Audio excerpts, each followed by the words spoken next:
Assalamualaikum warahmatullahi wabarakatuh. Perkenalkan, nama saya Albi Zakiah dengan NIM 2561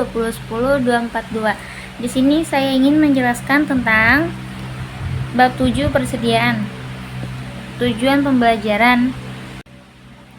Pengendalian persediaan. Melaporkannya dengan benar dalam laporan keuangan, melindungi persediaan dari kerusakan atau pencurian. Melindungi persediaan. Pengendalian atas persediaan harus segera dimulai saat persediaan diterima. Dokumen berikut merupakan dokumen yang sering digunakan untuk pengendalian persediaan, yaitu pesanan pembelian, laporan penerimaan, dan faktor pemasok.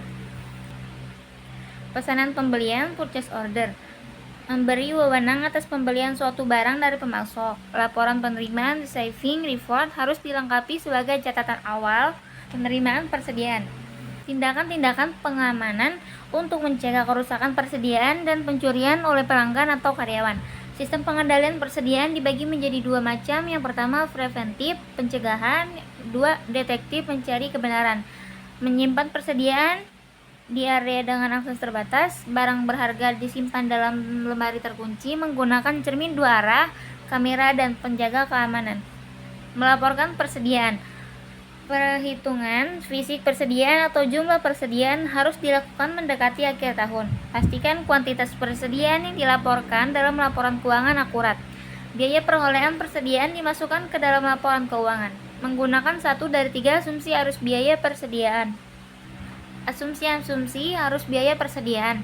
Masalah akuntansi muncul saat barang yang identik diperoleh dengan biaya berbeda pada periode tertentu. Saat suatu barang dijual, perlu dilakukan penentuan biaya per unit dengan menggunakan asumsi arus biaya dan metode biaya persediaan terkait. Asumsi arus biaya. Yang pertama, arus biaya dimulai dengan urutan terjadinya biaya, dan yang kedua, arus biaya merupakan rata-rata seluruh biaya. Metode biaya persediaan. Yang pertama, masuk pertama, keluar pertama, yaitu FIFO, dan biaya rata-rata tertimbang. Asumsikan 3 unit identik dari barang X dibeli selama bulan Mei.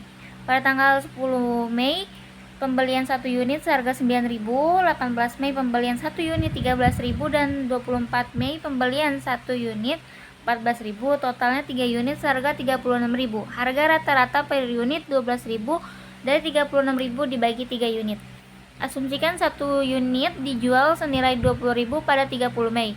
10 Mei unit terjual 27.000, 18 Mei unit terjual 23.000, dan 24 Mei unit terjual 22.000. Metode biaya persediaan identifikasi spesifik.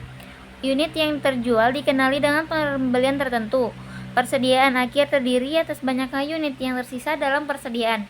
Sebagai contoh, pada 18 Mei unit yang terjual adalah berikut. Biaya dibebankan pada unit terjual 13.000, laba bruto 7.000, dan persediaan akhir 23.000.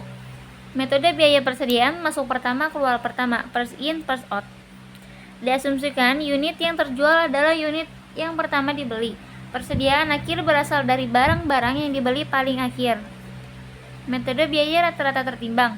Beban pokok penjualan dan persediaan akhir ditentukan dengan metode biaya rata-rata tertimbang. Metode biaya persediaan contohnya sebagai berikut. Metode biaya persediaan dalam sistem persediaan perpetual. Data barang 127B digunakan sebagai ilustrasi sebagaimana ditunjukkan pada tabel berikut. Sistem pencatatan persediaan dibagi menjadi dua jenis, yaitu sistem perpetual dan sistem periodik. Sistem perpetual item barang dagangan sedikit tapi nilainya besar. Sistem periodik item barang dagangannya sangat banyak namun nyata kecil. Metode masuk pertama, keluar pertama. Biaya dimasukkan dalam beban pokok penjualan dengan urutan yang sama saat biaya tersebut terjadi. Metode sering konsisten dengan arus fisik atau penggerakan barang. Metode FIFO memberikan hasil yang kurang lebih sama dengan hasil yang diperoleh dari metode identifikasi biaya spesifik. Berikut contoh tampilan ayat jurnal dan akun persediaan perpetual FIFO. Metode biaya rata-rata tertimbang. Dalam sistem persediaan perpetual, biaya unit rata-rata tertimbang dihitung setiap ada pembelian yang dilakukan. Biaya unit ini digunakan untuk menentukan beban pokok penjualan sampai pembelian berikutnya dilakukan dan nilai rata-rata baru dihitung. Teknik ini disebut rata-rata bergerak. Contoh tampilan ayat jurnal dan akun persediaan perpetual rata-rata tertimbang adalah sebagai berikut. Metode biaya persediaan dalam sistem persediaan periodik. Hanya pendapatan yang dicatat setiap kali terjadi penjualan. Tidak ada ayat jurnal yang dibuat pada penjualan untuk mencatat beban pokok penjualan. Perhitungan fisik persediaan dilakukan untuk menghitung biaya persediaan dan beban pokok penjualan. Metode masuk pertama, keluar pertama. Kita akan menggunakan data yang sama dengan barang 127B dalam contoh persediaan perpetual. Persediaan awal dan pembelian barang 127B pada bulan Januari adalah sebagai berikut. Perhitungan fisik pada tanggal 31 Januari menunjukkan terdapat sisa persediaan banyak 800 unit. Biaya 800 unit dalam persediaan akhir pada tanggal 31 Januari dihitung sebagai berikut. Beban pokok penjualan sebesar 26.720.000 seperti ditunjukkan berikut ini. Tampilan arus biaya FIFO sebagai berikut. Metode biaya rata-rata tertimbang. Biaya unit rata-rata tertimbang dihitung dengan cara berikut. Biaya rata-rata tertimbang sama dengan total biaya unit yang tersedia untuk dijual bagi unit tersedia untuk dijual. Data barang 127B akan digunakan sebagai berikut. Biaya unit rata-rata tertimbang sama dengan total biaya unit tersedia untuk dijual. Unit tersedia untuk dijual sama dengan 45.180.000 bagi 2.100 unit sama dengan 21.510 per unit dibulatkan. Biaya pada persediaan akhir 31 Januari adalah sebagai berikut. Membandingkan metode biaya persediaan FIFO dan persediaan rata-rata tertimbang biasanya akan menghasilkan jumlah yang berbeda untuk beban pokok penjualan, laba bruto, laba neto, dan persediaan akhir. Menggunakan sistem persediaan perpetual, laporan laba rugi parsial, contohnya sebagai berikut. Tampilan pengaruh dari perubahan biaya harga, metode biaya FIFO dan rata-rata tertimbang, contohnya sebagai berikut. Melaporkan persediaan dalam laporan keuangan. Biaya merupakan dasar utama dalam penilaian persediaan dalam laporan keuangan. Persediaan dinilai berdasarkan pertimbangan lain selain biaya dalam kasus berikut. Biaya penggantian barang dalam persediaan berada di bawah biaya yang dicatat. Persediaan tidak dapat dijual pada harga penjualan normal yang disebabkan oleh kondisi barang yang dicatat, perubahan mode, rusak, usang, atau sebab lainnya. Penilaian pada nilai yang lebih rendah antara biaya atau pasar. Jika biaya penggantian barang dalam persediaan lebih rendah daripada biaya perolehan, metode nilai pasar atau biaya perolehan yang lebih rendah digunakan untuk menilai persediaan. Nilai pasar yang dimaksud adalah realisasi neto. Dari persediaan tersebut, nilai realisasi neto ditentukan sebagai berikut. Nilai realisasi neto sama dengan perkiraan harga jual dikurang biaya langsung atas pelepasan. Biaya langsung atas pelepasan mencakup beban penjualan seperti iklan khusus atau komisi penjualan. Asumsikan data berikut tentang persediaan yang rusak. Biaya awal 1 juta, perkiraan harga jual 800.000, perkiraan beban penjualan 150.000. Dalam penerapan LCM, nilai pasar dan persediaan adalah 650.000 dihitung sebagai berikut.